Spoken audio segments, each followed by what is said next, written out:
J'avais l'impression d'être dépressif. Je regardais le monde aller, je n'arrivais pas à m'identifier aux intérêts que le monde avait. Je regardais la démesure qui se passait sur la planète, mais ça me rendait malade dans le sens que je n'avais pas d'intérêt. Je me suis rendu compte que c'est pas vraiment à cause de... C'est vraiment à cause que je voyais pas ce qui se passait que ça me rendait... parce que je comprenais pas ce qui se passait. Maintenant que je commence à comprendre que ce qui se passe, c'est ça. La dépression n'existe plus. C'est ça. Parce que avant ça, tu le regardais psychologiquement. Tu vois, c'est évident, tu le regardais d'une façon dépolarisée. Alors, aujourd'hui, tu commences à le regarder d'une façon dépolarisée. Tu es dans le processus de dépolarisation. C'est ça le processus de dépolarisation. C'est pas parce que l'ego veut se dépolariser. C'est que tu commences à voir clair.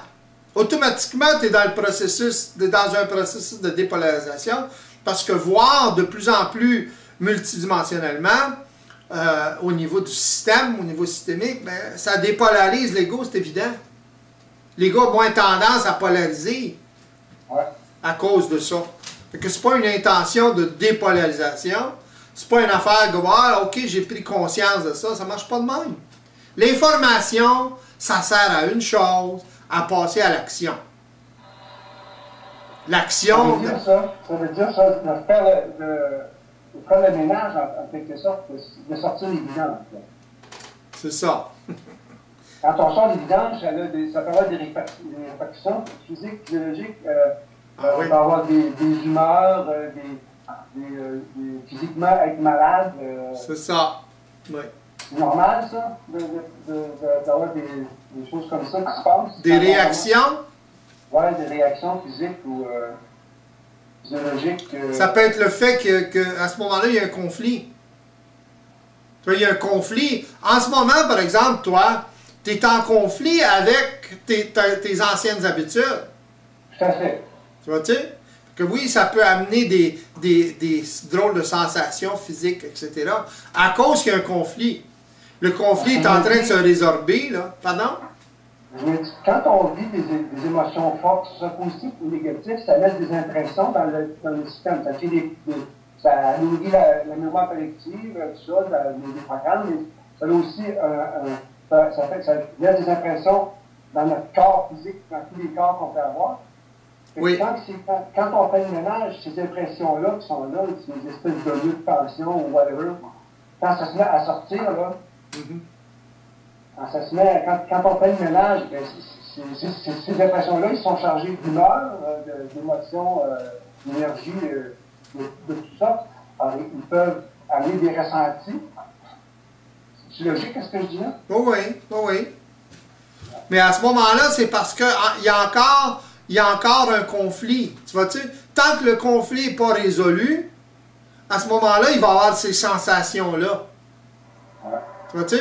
Fait que là, tu es en train de voir de plus en plus clair. Alors, à ce moment-là, ces ressentis-là sont là parce que c'est pas suffisamment clair pour régler le conflit. Régler le conflit, c'est tout simplement l'ego qui en arrive à observer de façon tellement claire, il voit tellement le trou à terre qu'il ne peut pas piler dedans, donc il résout le conflit. Tu vois-tu? Le conflit est créé par le fait que l'ego ne voit pas le trou et il pile dedans.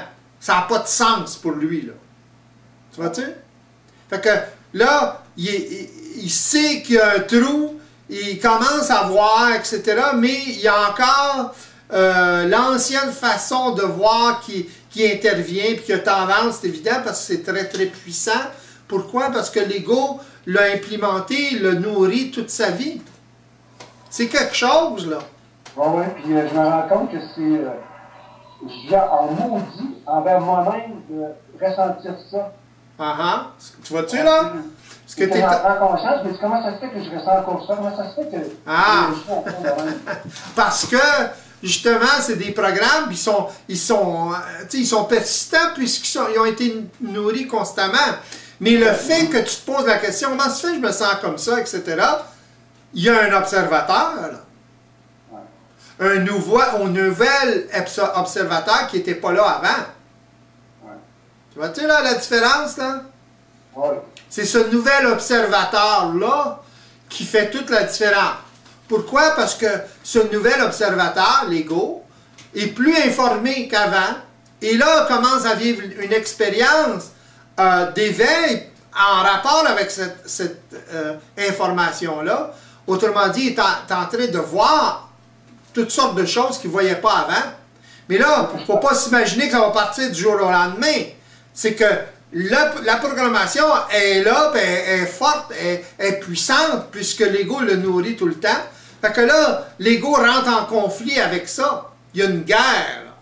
Il y a une guerre, il y a une guerre. On a l'impression que quand on commence l'éveil, que tout est réglé, mais c'est là que ça commence. C'est ça. C'est là qu'on commence à se battre. C'est ça. Puis là, tu apprends à te battre d'une autre façon. La façon évolutive de se battre, c'est avec les yeux. Le troisième œil. Dans le sens d'être en mesure d'observer ce qui se passe. C'est ça la façon de combattre. C'est pas de combattre par la polarité ou se fâcher, etc. C'est pas ça. C'est de voir ce qui se passe. C'est d'être capable de justement ne pas manipuler, ne pas polariser les choses. C'est ça qui Oui, mais ça vient au fur et à mesure, comme je disais tout à l'heure, ça vient au fur et à mesure que l'ego est en mesure de voir. Autrement dit, l'intensité, la colère, entre parenthèses, elle doit servir à l'ego pour être en mesure d'observer encore plus, de focusser encore plus, de concentrer encore plus sur sa capacité d'observation. C'est la seule façon qu'il a de combattre tout le système. La colère, ça implique la volonté. La colère, ça implique, oui, une volonté réelle. Volonté réelle de révolte. Oui, mais c'est une drôle de révolte, dans le sens qu'elle sert seulement, elle ne sert pas à détruire. Elle sert tout simplement à ce moment-là, parce que l'ego, en tout cas, avec l'expérience, il en arrive à savoir de façon absolue que la seule façon de combattre ça, c'est à travers l'observation. Autrement dit, voir clair dans ce qui se passe. Connaître, comme tu disais tout à l'heure, connaître la mécanique, etc. Là, tu t'en aperçois. Connaître la mécanique, savoir la mécanique, être en mesure de la voir au moment où elle se manifeste, c'est cette nouvelle faculté d'observation-là, ce nouvel observateur. Alors, à ce moment-là, c'est ça, c'est cette puissance-là, cette nouvelle puissance de l'ego qui, ben, c'est pas nouveau, mais qu'il a toujours eu finalement, mais qui le desservait avant, qui peut servir justement à désactiver, ou ne pas plutôt, ne pas activer les programmes. Le problème des programmes, c'est que l'ego les active constamment, sans le savoir. C'est ça le problème.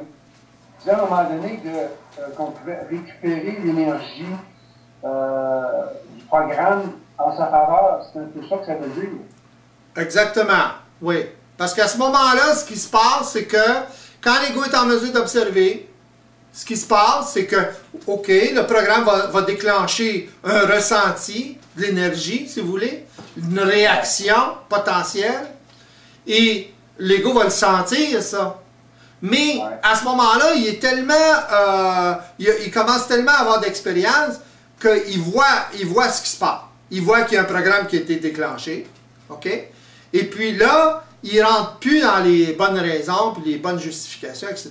Fait qu'automatiquement, il est en observation, donc il n'active plus le programme. Qu'est-ce qui reste? L'énergie. À ce moment-là, il sert de l'énergie de façon différente. C'est tout. Donc, il y a transmutation d'énergie. Il y a la résurrection de l'énergie. C'est ça. Tu sais, le phénomène là, de résurrection dans la Bible, qui parle dans la Bible, etc., c'est ça. Tu sais, la résurrection des morts, c'est quoi? C'est ça. C'est la résurrection de la mémoire, autrement dit, de l'énergie de la mémoire. La transmutation de cette énergie-là. Quand l'ego est en mesure de vivre, a la capacité d'observation multidimensionnelle, de plus en plus, il ressuscite l'énergie. L'énergie qui servait à le maintenir dans une condition évolutive, à ce moment-là, commence à lui servir de façon créative. Donc, là, il y a de la vie.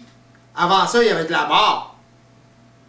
Tandis que là, il y a de la vie. Pourquoi? Parce que l'ego est en mesure de transmuter cette énergie-là. Ça se transmet automatiquement, puisque l'ego, il a qu'à observer pour ne plus activer le programme. Il n'est plus capable de l'activer comme avant, parce qu'il voit clair dans toute la mécanique, tout ce qui se passe. Il n'est plus capable de croire les bonnes raisons, puis de croire les justifications qui activent la programmation. C'est de même que ça marche. Alors, à ce moment-là, il transmute l'énergie. Il finit par découvrir comment se servir de l'énergie. Au début, il y a de la misère un petit peu, là, mais après ça, il finit par le découvrir, puis là, il s'en sert de plus en plus. Puis là, il y a une source inépuisable d'énergie créative. Il ne sait plus quoi faire avec. Il y en a trop.